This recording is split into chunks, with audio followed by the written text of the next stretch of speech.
Hello student, मेरा नाम doctor Sushma Chaure, assistant professor political science, government college Chhuriya, district Rajnandgaon से। मैं आज आप लोगों को बीए पार्ट 3 का फर्स्ट पेपर अंतर्राष्ट्रीय राजनीति के थर्ड यूनिट शक्ति संतुलन की अवधारणा, सैद्धांतिक लाभ एवं मूल्यांकन के बारे में चर्चा करूंगी। और यह जो मेरा लेक्चर है 3 पार्ट में होगा। आइए सबसे पहले हम समझते हैं कि शक्ति संतुलन किसे कहते हैं। शक्ति संतुलन मतलब बैलेंस ऑफ पावर पिछले कुछ शताब्दियों से यूरोप की अंतर्राष्ट्रीय राजनीति में महत्वपूर्ण भूमिका निभा रहा है।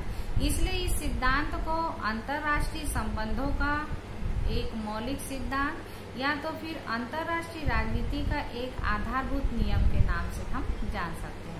शक्ति संतुलन का मतलब यह है कि विभिन्न राज्यों की शक्ति जो कि दो पक्षों में लगभग समान रूप से होनी चाहिए। और दो पक्षों में समान रूप से कहने का मतलब यह है कि कोई भी एक पक्ष, एक राज्य या एक राष्ट्र या एक देश दूसरे देश पर या राज्य पर भारी नहीं होना चाहिए। मतलब इतना अधिक शक्तिशाली नहीं होना चाहिए कि वह दूसरे राज्यों पर हमला करे या फिर उसको दबाने की कोशिश करे या हराने की कोशिश करे या फिर अपनी इच्छा को लादने का प्रयास करे। तो जिस प्रकार एक तुला के दो पल्ले समान रूप से होने पर ही संतुलन बना रहता है, ठीक उसी तरह से ये जो साम्यावस्था की स्थिति है विभिन्न राज्यों में संधियों के द्वारा ही होती है। तो कोई भी एक देश दूसरे राज्यों से अधिक शक्तिशाली नहीं होना चाहिए।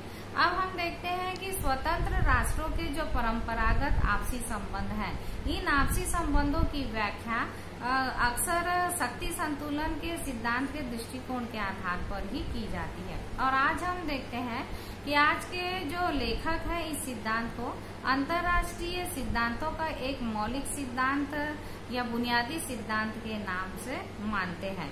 शक्ति संतुलन सिद्धांत के कहीं पर बहुत अधिक समर्थक हैं तो कहीं पर बहुत ऐसे लेखक हैं जो कि इसकी आलोचना भी करते हैं।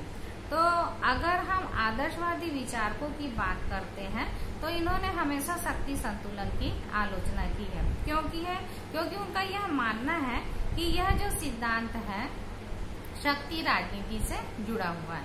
परंतु दूसरी ओर ऐसे भी यथार्थवादी विचारक हैं जो कि इसका समर्थन करते हैं और उनका मानना है कि शक्ति संतुलन का सिद्धांत जो है इसके उपयोग से अधिकतम लोगों का अधिकतम लाभ पहुंचाने का कार्य करता है। तो इस तरह हम देखते हैं कि शक्ति संतुलन के सिद्धांत के बारे में कहीं पर समर्थक है तो कहीं पर आलोचक है। आइए अब हम देखते हैं कि शक्ति संतुलन का अर्थ अंतर्राष्ट्रीय राजनीति में क्या होता है। शक्ति संतुलन के बारे में अंतर्राष्ट्रीय राजनीति के परिप्रेक्ष्य में अगर हम इसको जानने की कोशिश करेंगे तो हम यह देखते हैं कि विभिन्न राष्ट्रों के बीच में कम से कम एक संतुलन कायम होना चाहिए। और अंतर्राष्ट्रीय राजनीति के अंतर्गत हम यह देखते हैं कि विभिन्न शक्तियों का संतुलन किया जाता है, जिसकी कि अपनी एक प्रकार की इस शक्ति होना चाहिए और इतनी अधिक शक्ति भी नहीं होना चाहिए कि वह दूसरे राज्यों पर अत्यधिक भारी पड़े और इस तरह से दूसरा राज्य पर अपनी शक्ति को वह न बांटे। और हम यह देखते हैं कि कोई भी राष्ट्र दूसरे राष्ट्रों पर या कोई भी राज्य दूसरे राज्यों पर अपनी शक्तियों का पूर्ण प्रभुत्व स्थापित नहीं करना चाहिए और या उसको नष्ट करने का प्रयास नहीं करना चाहिए। तो शक्ति संतुलन का मतलब होता है साम्यावस्था, मतलब अगर शक्ति है तो समान रूप में बटी होनी चाहिए। अगर हम यह कहें कि शक्ति संतुलन का अर्थ लगाए जाना बहुत सरल कार्य है तो इसके बारे में मैं इतना कहना चाहूंगी कि शक्ति संतुलन के अर्थ के बारे में ऐसा कार्य करना बहुत कठिन है। इसके बारे में रिचर्ड कॉब्सन का कहना है कि शक्ति संतुलन एक उलझन भरा हुआ शब्द है क्योंकि ये केवल भ्रमात्मक है, मिथ्या है और एक अस्पष्ट और अव्यापक शब्द है। क्योंकि इस अगर व्यवस्था के बारे में हम जानने का प्रयास करेंगे तो हम यह देखते हैं कि शक्ति संतुलन की स्थापना नहीं की जा सकती है। इसी तरह से मार्गेंथ्यू ने भी शक्ति संतुलन का प्रयोग 4 अर्थों में किया है और बतलाया है कि शक्ति संतुलन एक नीति के रूप में देखी जा सकती है। दूसरी बात कि शक्ति संतुलन को एक वास्तविक समय पर भी देखी जा सकती है। तीसरी बात यह है कि शक्ति का समान रूप से वितरण किया जा सकता है और चौथी बात है कि किसी भी प्रकार से शक्ति का वितरण किया जा सकता है। इसी तरह से हॉस ने भी शक्ति संतुलन के सिद्धांत को बतलाया है और उन्होंने भी कहा है कि शक्ति संतुलन वह शक्ति संतुलन है जिसमें कि शक्ति की प्रबलता स्पष्ट रूप से दिखलाई देती है और शक्ति की साम्यावस्था होती है, उसमें स्थिरता शांति होती है। इसी तरह शक्ति का वितरण समान रूप से किया जाना चाहिए। इसी प्रकार से शक्ति अंतर्राष्ट्रीय राजनीति में शक्ति संतुलन को कई तरह से परिभाषित किया गया है। इसमें विद्वानों ने अपने अपने ढंग से शक्ति संतुलन की परिभाषा की है, जिसमें स्लीचर, मार्टिन राइट, एमरिक वाल्फ, केसलेरे और आइनेस क्लाड आदि ऐसे विचारक हैं जिन्होंने शक्ति संतुलन को परिभाषित किया है। सबसे पहले स्लीचर ने शक्ति संतुलन की परिभाषा देते हुए बतलाया है कि शक्ति संतुलन व्यक्तियों और समुदायों इन दोनों की सापेक्ष शक्ति की ओर संकेत करता है। दूसरी परिभाषा मार्टिन राइट ने दी। उनका कहना है कि शक्ति संतुलन की अवधारणा अगर कुख्यात रूप से देखा जाए तो ये केवल उलझनों से भरा हुआ है। एमरिक वाल्फ ने शक्ति संतुलन की परिभाषा देते हुए कहा है कि सिद्धांत का अभिप्राय यह है कि इस प्रकार का अंतर्राष्ट्रीय विषयों का निर्माण करना है और कोई भी राष्ट्र इतना अधिक शक्तिशाली नहीं होना चाहिए कि वह दूसरे राज्यों पर अपना पूर्ण तरह से प्रभुत्व स्थापित करे और दूसरे राष्ट्र को नष्ट कर दे। इसी तरह से कैसलरे का कहना है कि राष्ट्र परिवारों के संबंधों के बीच एक उचित साम्यावस्था स्थापित करना चाहिए और कोई भी राष्ट्र इतना अधिक ताकतवर नहीं होना चाहिए कि वह अपनी इच्छा दूसरे राज्यों पर ला दे। ठीक इसी तरह से क्लाड का भी कहना है कि शक्ति संतुलन एक ऐसी व्यवस्था है जो कि विभिन्न स्वतंत्र राष्ट्रों के बीच साम्यावस्था की स्थिति को उत्पन्न करता है।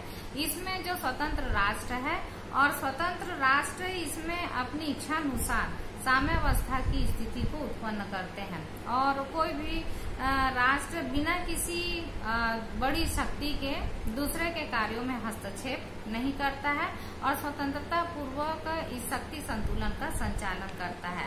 इस प्रकार उनका कहना है कि ये एक विकेंद्रीकरण की अवस्था है जिससे कि शक्ति और शांति निर्णायक इकाइयों के नीति के रूप में और निर्णायक इकाइयों के हाथ में रहती है।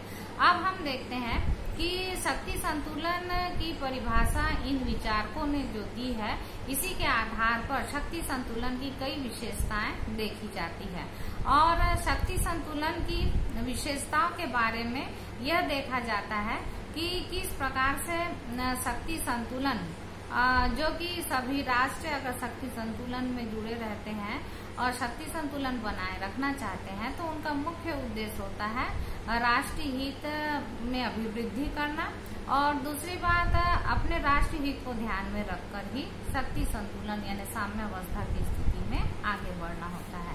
शक्ति संतुलन की सबसे पहली विशेषता यह है कि विश्व वर्तमान समय में ये अपनी स्थिति को बनाए रखने का प्रयास करते हैं। जैसे प्रथम विश्व युद्ध के बाद पेरिस के समझौते और शांति समझौते द्वारा स्थापित की गई व्यवस्था थी और इसी व्यवस्था को फ्रांस और उसके मित्र राष्ट्रों ने कायम रखने के लिए उनका साथ दिया था। ठीक दूसरी विशेषता यह है कि शक्ति संतुलन महाशक्तियों का एक खेल होती है। इसमें प्रधान रूप से बड़ी शक्तियां ही भाग लेती है और जो छोटी शक्तियां होती है केवल तुला के एक हल्के बाटों की तरह कार्य करती है।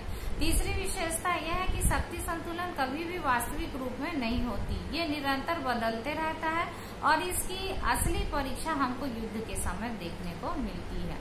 इसी तरह से पामर और पर्किंस ने भी शक्ति संतुलन की विभिन्न प्रकार की विशेषताएं बतलाई है। जैसे पामर और पर्किंस का कहना है कि शक्ति संतुलन की सबसे महत्वपूर्ण विशेषता है वस्तुनिष्ठ और व्यक्तिगत दृष्टिकोण। वस्तुनिष्ठ का मतलब यह है कि एक संतुलन की ऐसी स्थिति होती है जिसमें कि विरोधी राष्ट्र और जो राष्ट्र होते हैं जो कि समूह के रूप में रहते हैं, इनकी शक्ति में अधिकतर समानता देखने को मिलती, परंतु ऐसा जो विचार है केवल एक इतिहासकार ही रख सकते हैं। दूसरा कि व्यक्तिनिष्ठ दृष्टिकोण के अनुसार शक्ति संतुलन एक ऐसी स्थिति में होता है जिसमें कि किसी भी राष्ट्र किसी भी एक या तो फिर दूसरी तरफ अपने लाभों को ध्यान में रखकर कार्य कर सकते हैं। तो इस तरह के विचार केवल एक राजनीतिज्ञ ही रखते हैं। पामर और पर्किंस ने दूसरी विशेषता बताई है कि बड़े बड़े शक्तिशाली राष्ट्र ही कार्यकर्ता होते हैं। कैसे? कि उनका यह मानना है कि जो छोटी शक्तियां होती है केवल बड़ी शक्तियों का वे शिकार बनती है और वे अपने शक्ति के तौर पर केवल उन पर अधिकार ही स्थापित करती। छोटी शक्तियों का महत्व कब होता है अंतर्राष्ट्रीय राजनीति में? जबकि वे संयुक्त रूप से कार्य करने लगती है और संयुक्त रूप से कार्य करने के कारण अनेक बड़े राष्ट्रों में संतुलन की स्थापना करने में वे सफल होती है। तीसरी महत्वपूर्ण विशेषता यह है कि यह यथापूर्व स्थिति का समर्थक होता है। यथापूर्व स्थिति बनाए रखने के लिए शक्ति संतुलन का प्रयोग किया जाता है और फिर भी इसको प्रभावशाली बनाने के लिए शक्ति संतुलन की नीति में परिवर्तन होना आवश्यक रहता है।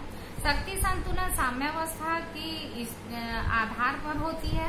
ठीक उसी तरह से शक्ति संतुलन की विशेषता, चौथी विशेषता यह है कि शक्ति संतुलन की जो कसौटी है युद्ध होती है। युद्ध होती है का मतलब यह है कि अगर हमको यह जानना है कि शक्ति संतुलन की कसौटी क्या है तो यह हमको युद्ध में ही दिखलाई पड़ती है। जैसे जब युद्ध शुरू होता है और जबकि युद्ध समाप्त हो जाता है तो युद्ध समाप्ति के बाद एकदम एक नया शक्ति संतुलन स्थापित हो जाता है।